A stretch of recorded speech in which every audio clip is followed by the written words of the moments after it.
मंत्री की ईरानी विदेश मंत्री से बात हुई है। ईरान को आत्मरक्षा का अधिकार है, चीन ने ये कहा है।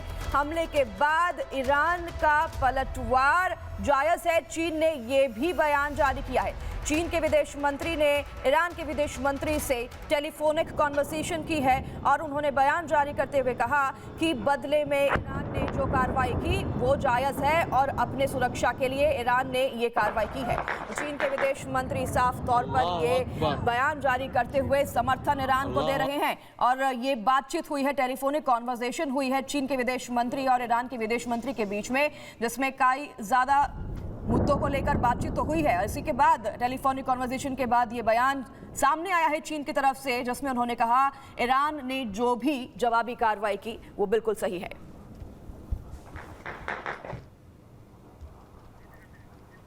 उधर सऊदी अरब में रास तनूरा ऑयल रिफाइनरी पर हमले के बाद की जो सैटेलाइट फोटोज है वो सामने आई है। सऊदी अरब ने दम्माम के पास रास तनूरा ऑयल रिफाइनरी पर हमला करने वाले ईरानी ड्रोन को रोक लिया और सावधानी के तौर पर रिफाइनरी को बंद कर दिया गया है। तो जो तस्वीर दिखा रहे देखिए आपको, ये उसी रिफाइनरी की है जिस पर पहले अटैक हुआ, उसके बाद उसे एहतियात के तौर पर बंद कर दिया गया है। लेकिन जो तस्वीरें हैं पहले की और बाद की वो ये बताती हैं कि काफी ज्यादा इसको नुकसान पहुंचा है। जरा देखिए तस्वीर पहले कैसी थी और अटैक के बाद यहाँ पे बर्बादी दिखाई दे रही है, नुकसान काफी ज्यादा पहुंचा है। और रिफाइनरी पर जो हमला हुआ सऊदी के, उसी अटैक के बाद फिलहाल रिफाइनरी को एहतियात के तौर पर बंद कर दिया गया है, लेकिन नुकसान काफी ज्यादा पहुंचा है। जो तस्वीर दिखा रहे हैं आपको, ये पहले और बाद की जो तस्वीरें हैं इसमें आप फर्क साफ तौर पर देख पाएंगे। जो बाद की तस्वीर है उसमें देखिए अटैक के बाद आपको काला धुआं, तबाही, नुकसान काफी ज्यादा दिखाई दे रहा है और यही वजह है कि इस रिफाइनरी को फिलहाल एहतियात के तौर पर बंद कर दिया गया। एक्सक्लूसिव तस्वीर दिखा रहे हैं आपको सऊदी की। हालांकि जिस तरीके से ईरान की ओर से अटैक किया गया सऊदी की रिफाइनरी पर, ये बता दें आपको कि दरअसल जिस तरीके से इजराइल और अमेरिका की ओर से अटैक किया गया ईरान पर, उसमें सऊदी अरेबिया का माना यह जा रहा है कि एक तरीके से बैक सपोर्ट है, एक तरीके से मौन मंजूरी है, सहमति है। और इसी वजह से सऊदी अरेबिया पर जिस तरीके से अटैक किए जा रहे हैं, इस अटैक में रिफाइनरी को नुकसान काफी हद तक पहुंचा है। तो बेरूत पर भी लगातार हमले हो रहे हैं। इजराइल ने भीषण हमला किया है जिसकी तस्वीरें सामने आई हैं।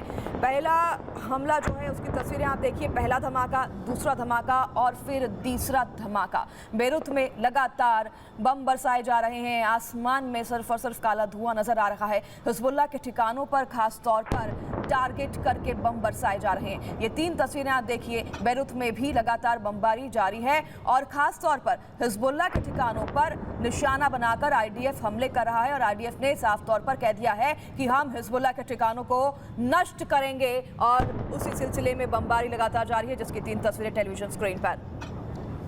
और जीडी बख्शी सर, मैं आपके पास आ रही हूं इसी चर्चा को आगे बढ़ाते हुए। सवाल मेरा यहां पर यह है कि हिजबुल्लाह जिस तरीके से उसके ठिकाने थे लेबनान के बेरूत में, वहां पे अब आईडीएफ की ओर से अटैक किया जा रहा है।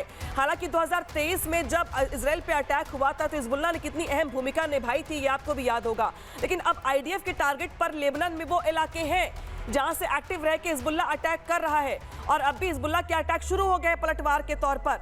तो इजराइल चौतरफा मोर्चों से घिरा हुआ दिखाई दे रहा है।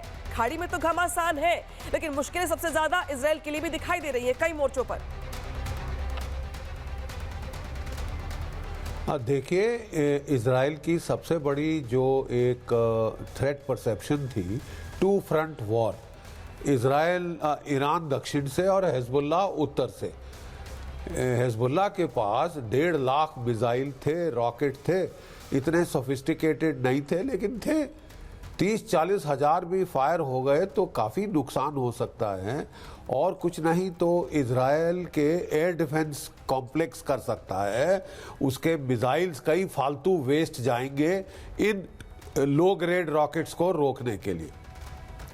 प्रॉब्लम मेन ये है कि how long will interceptor missile stocks last. America का प्रोडक्शन रेट 600 से 800 पेट्रियट मिसाइल्स पर ईयर है साल के।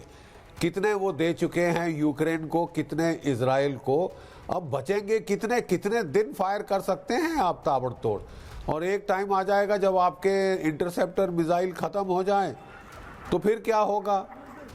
अभी हूतीज ने जौहर नहीं दिखाया है, पिछले साल जब हूतीज ने अकेले लड़े थे तो 3-4 महीने उन्होंने नाक में दम कर दिया था और नुकसान पहुंचाया था अच्छे खासे दर्जे का।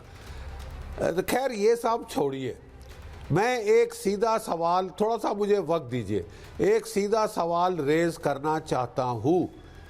भैया, भारत को अपने राष्ट्रीय हितों को देखना है। हमारे राष्ट्रीय हित कहाँ पे हैं? वेयर डू दे लाई?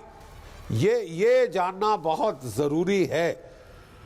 हमारे कोई 50% तेल ये खाड़ी हॉर्मुज से आता है, 60% नेचुरल गैस वहाँ से आती है, 9 से 10 बिलियन भारत का डायस्पोरा ये गल्फ शेकडॉम्स में है, सऊदी अरेबिया में है, ठीक है। उनको नुकसान होना शुरू हो गया है। जो हमारी बिजनेस थी, कॉरपोरेट सेक्टर था, कितनी बड़ी प्रेजेंस थी दुबई में, अबू धाबी में, यूएई में, वो सब हिट हो रही है। तो साहब, अब हमको अपने राष्ट्र हित देखने हैं या अमेरिका के हितों को प्राथमिकता देनी है? जैसे मैंने कहा, we are not a member of the Donald Trump fan club कि वाह वाह मेरे आका, सब दिल की हवस पूरी कर लो, 5 हफ्ते मारना चाहते हो तो मारो, 60 पूरे साल मारना चाहते हो मारो, 4 साल मारना चाहते हो मारो। पहले उसके पास इतना असला नहीं है, नंबर 1। दूसरा, नुकसान हमारा हो रहा है, नुकसान दुनिया की इकोनॉमी का हो रहा है। और अगर डोनाल्ड ट्रंप साहब को इतने समझ नहीं है कि उनकी इकोनॉमी पे भी असर पड़ रहा है, स्ट्रेट्स ऑफ हॉर्मुज बंद हो गया है, तेल की कीमतें $100 प्रति बैरल जाएंगी। What is the inflation rate in America today? 2.5% के आसपास है, 2.6%। $100 प्रति बैरल जाता है, 4.5% इन्फ्लेशन रेट हो जाएगा। $130 प्रति बैरल जाता है, आपका इन्फ्लेशन रेट 6% पे पहुंच जाएगा। इकोनॉमी पे जो धक्का लगेगा वो आप खुद अंदाज लगा सकते हैं। बिल्कुल। ऑयल की कीमत अभी $3 पर गैलन के आसपास है। अगर वो $7-8 प्रति गैलन पहुंच गई तो आपकी मिड टर्म इलेक्शन तो गई धुएं में। ठीक है साहब? तो पूरे विश्व के आप फिर लेम डक प्रेसिडेंट हो जाएंगे। असर पड़ेगा। जी जी। और यही वजह है कि भारत की ओर से बार बार शांति का मैसेज दिया जा रहा है और कहा जा रहा है कि हम बुद्ध की धारणा पर चलते हैं, युद्ध की धारणा पर नहीं चलते। जी। और इसी वजह से जिस तरीके से हालात खराब हो रहे हैं, रास्ते बंद हो रहे हैं और तेल की कीमतों में जब उछाल आएगा तो इसका असर दुनिया के अलग अलग देशों पर पड़ेगा, चाहे वो खाड़ी के देश हो, चाहे वो हम इधर की देशों की बात कर ले या भारत की बात कर ले, इस पर इसका असर पड़ेगा। ये महा कवरेज लगातार जारी है और जिस तरीके से आपको पल पल की अपडेट पहुंचा रहे हैं हम, महायुद्ध का चौथा दिन है, खाड़ी में घमासान मचा हुआ है।